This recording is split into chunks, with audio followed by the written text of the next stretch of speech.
Hi, we're gonna do have a conversation about languages and the team dynamic framework. And so Wade, thanks for joining me here with this. And as there's things where there's questions that you have in your mind, if you could just uh, raise the question and interrupt me, and the hope here is to get people to where they feel really comfortable with the languages.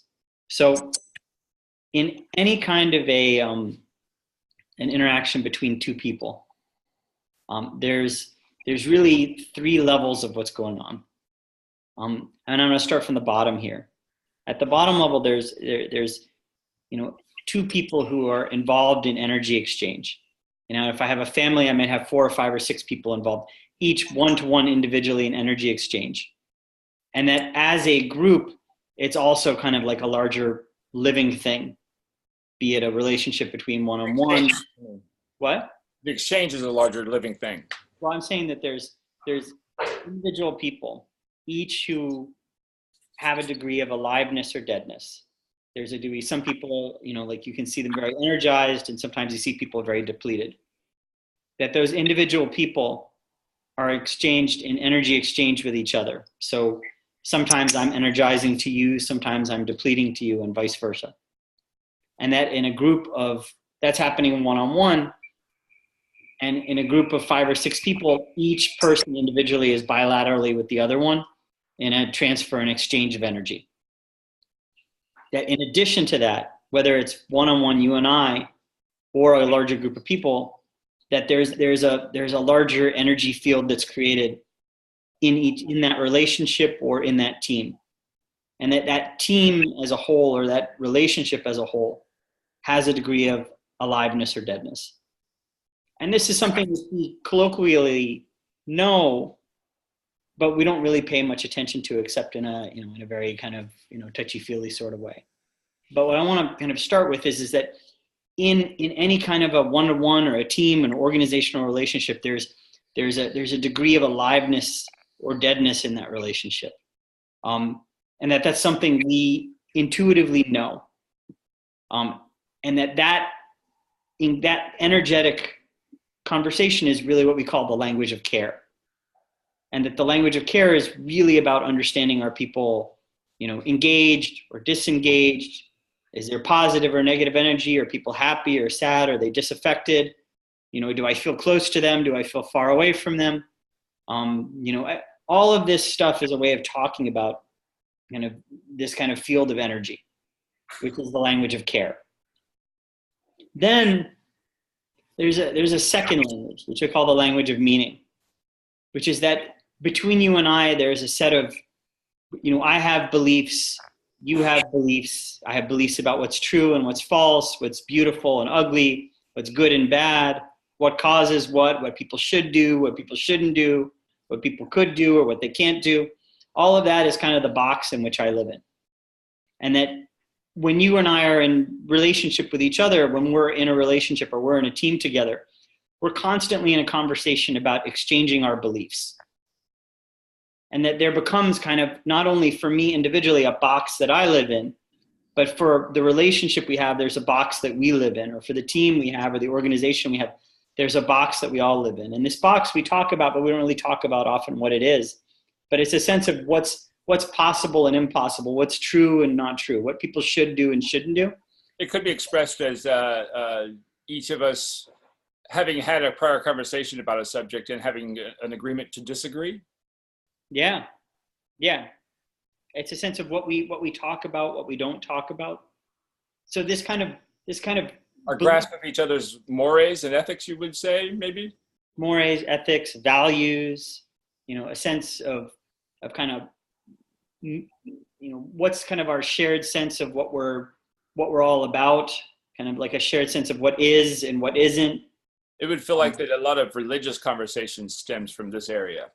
Yeah. I think that's exactly right. This is a space of strategy, of kind of how do we take, what we should be doing and turn that into kind of a sense of kind of, okay, what causes what? And so how do we go about getting activating our beliefs? So there's this kind of whole agreement, this kind of shared beliefs, or this kind of agreement we're trying to negotiate with each other in the language of meaning. So we have the language of care, which is about aliveness, the language of meaning, which is about really truth and beliefs. And then we have the language of action. And the language of action sits on top of both of these other languages. It's a language of value exchange. And the language of action is about kind of how do we get results? How do we get movement towards the things we want? We know what we want to do because we've thought about that in the language of meaning. We have the energy to do it because we're related to each other. Solutions. What? Solutions. Yeah, results.